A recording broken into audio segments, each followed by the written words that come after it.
বিদ্যালয়ৰ ঈশ্বৰৰ প্ৰশংসা হওক। মই দুলীয়ান মণ্ডলী ৰাতুল সিংহ আৰু আজি মই সাক্ষ্য দিব লৈছোঁ এটা কাৰণে 2024 চনতে আমাৰ গুৰুজনাই এটা ব্লেজাৰ পিন্ধি আমাৰ ইউটিউবত এটা ভিডিঅ' চাইছিলোঁ মই আৰু সেই ব্লেজাৰটো সেই ইউটিউবত চাওঁতে মানে মই মনতে সংকল্প কৰিলোঁ যে গুৰুজনাক মই এটা ব্লেজাৰ দিম আৰু সেই ব্লেজাৰটো পিন্ধি আমাৰ গুৰুজনাই আকৌ এদিন দেওবাৰে মই ইয়াত নামঘৰত আহোঁতে ষ্টেজতো সেইটো হেৰি কৰিলে প্ৰেক্ষাগৃহৰ তাতো গীত গান কৰিছিলে আৰু মই সেইটো সময়ত গুৰুজনাক ইমানেই উজ্জ্বল দেখি পাইছোঁ মানে মই আনৰ তাতত থাকিব পৰা নাই কিন্তু মোৰ সংকল্পটো মই সিদ্ধ নকৰি তেনেকৈ ৰখি থাকিলোঁ ব্লেজাৰটো আজি দিম কালি দিমকৈ তেনেকৈ থাকিলোঁ সেয়া মোৰ ভুল হ'ল মোৰ পাপ হৈছে মই সেয়া স্বীকাৰ কৰিছোঁ আৰু লগতে সেই নিদিয়াৰ কাৰণে আজি মোৰ ইমান কামবিলাক ৰখি গৈছে মোৰ বিভিন্ন ধৰণৰ সমস্যা আৰু মোৰ ৰাতি টোপনি নাহে মোৰ নিজকে পগলা লাগিছিলে মানে মোৰ চকু পানী ওলাই মই ক'ত কি কৰিম কি নকৰিম তেনেকৈ থাকোঁতে এদিন মই দীপেন্দাৰ লগতে তেওঁৰ অফিচত গৈ সন্ধিয়া সময়ত বহি থাকোঁতে কিছুমান কথা ওলালে পাতোঁতে তেতিয়া এই ব্লেজাৰৰ কথাটো মানে দীপেন্দাৰ আগত মানে মই ক'লোঁ তেতিয়া আৰু দীপেন্দাক সেই লগালগ ক'লোঁ যে মই এতিয়া পিতাইক হেৰি কৰিমগৈ এটা ব্লেজাৰ মই তেখেতক যিটো সংকল্প কৰিলোঁ সেইটো মই পিতাইৰ হাতত অৰ্পণ কৰিম আৰু লগতে সেইটো আজি লৈ আহিছোঁ লগতে মই আগতেও কেনেকৈ কি গীত গান বনাই মই নাজানো কিন্তু মই ভাবিছোঁ যে কি যেতিয়াবা গম পাওঁ যে গীত গান বনালে বহুত টকা পইচা খৰচা হয় তেতিয়া মই মনতো ভাবিছিলোঁ যে মই টকা 10,000 মই পিতাইৰ হাতত অৰ্পণ কৰিম বুলি সেইটোও দিয়া নাছিলোঁ আজি সেইটোও মই লৈ আহিছোঁ মই দিম বুলি লগতে আৰু এটা কথা আছিলে কি মই গুৰুজনাৰ যোগেদি আশীৰ্বাদৰ যোগেদি যি মই দুলীয়াজনক মাটি অলপ পাইছিলোঁ 3 কঠা 40 পোনপ্ৰথমবাৰ তাত মই এটা কলপুলি ৰুইছিলোঁ কলপুলি ৰুই সেই কলপুলিত যি কল লাগিব মানে গুৰুজনাক প্ৰথম দিমহি বুলি মই মনতে সংকল্প কৰিছিলোঁ কিন্তু কথা হ'ল কি আজি আনিব পৰা নাই অহাকালিলৈ নামঘৰলৈ আহিলে লৈ আনিম আৰু তাতে সেই কলজোপাত কি হ'ল নাজানো আৰু মানে জোখতকৈ বেছি পকি গ'ল নেকি মই ইমান আইডিয়াও নাথাকে মোৰ এইবিলাক আৰু কলজোপাত মানে প্ৰায় জজা কলেই ওলালে আৰু গুৰুজনালৈ মানে হেৰি হ'ল জজা কল দিবলৈ মই বেয়া পালোঁ কাৰণে তেনেকৈ থাকি গ'ল সেয়েহে সেইখিনিয়ে মোৰ সাক্ষ্য আৰু এইবিলাক নিদিয়াৰ কাৰণে মোৰ বহুত কামেই মানে মোৰ ৰখি গ'ল আৰু যি মাটিৰ নামজাৰি আছে আৰু মোৰ বেংকৰ বহুত খেলি মেলি হৈ আছে সেইখিনিৰ পৰা সকলোখিনিৰ পৰা পৰিত্ৰাণ পাবলৈ উদ্ধাৰ পাবলৈ যাতে গুৰুজনে আশীৰ্বাদ কৰে তাৰ কাৰণে মই আজি গুৰুজনাৰ হাতত এই বস্তুকেইপক মই অৰ্পণ কৰিব আহিছোঁ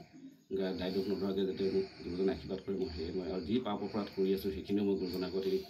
সাক্ষ্য দিয়ে মই পাপ স্বীকাৰ কৰিছোঁ সকলোখিনি যিহেতু পিতাই মোক ক্ষমা প্ৰাৰ্থনা কৰিব তাক প্ৰাৰ্থনা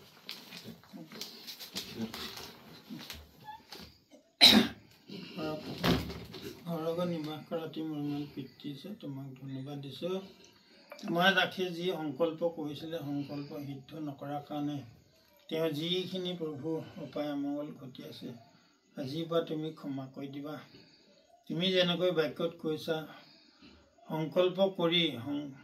সিদ্ধ যদি নকৰে সংকল্প নকৰাই ভাল প্ৰভু তেওঁ নাজানি কিনে যিখিনি ভুল কৰিছে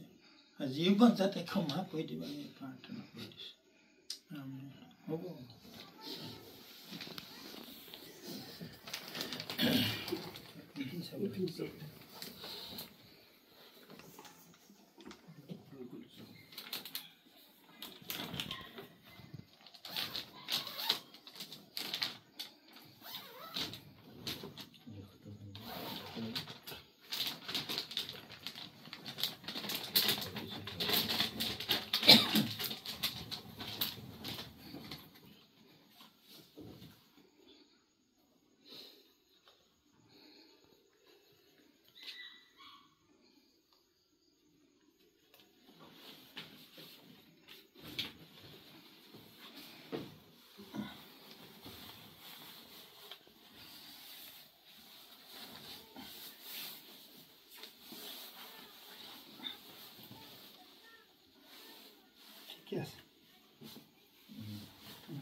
বাৰু মই এটা ডাঙৰ সাক্ষ্য আছে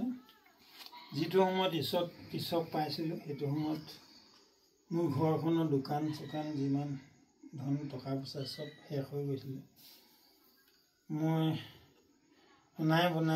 এনেকৈ কান্দি ঘূৰি ফুৰিছিলোঁ তো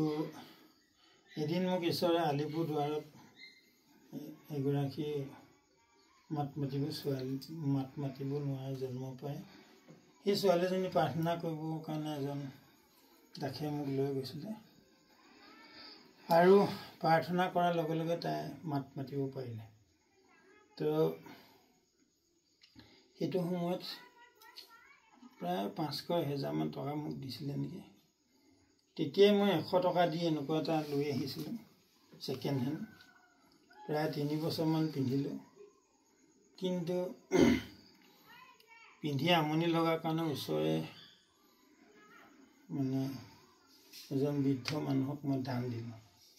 আৰু দান দিয়াৰ লগে লগে তেওঁ ভৰিত ধৰি মোক আশীৰ্বাদ কৰিলে তো সেইটো দিয়াৰ পিছৰ পৰাই আজি এইটো লগাই 5টা মোক এনেকৈ ঈশ্বৰে দান দিছে সেইকাৰণে ঈশ্বৰে যি বাক্য কয় এটা মিছা কথা নকয় যে তোমালোকে মোক দিছা মই তোমালোকৰ কাৰণে আকাশৰ দুৱাৰ মুকলি কৰিম নে নকৰিম 100 টকা পইচা খৰচা কৰি 3 বছৰ পিন্ধি সেই দান দিয়াৰ পিছত আজি কেইটা পালোঁ 5টা ঈশ্বৰ বাক্য সকলো সিদ্ধ হৈছে হ'ব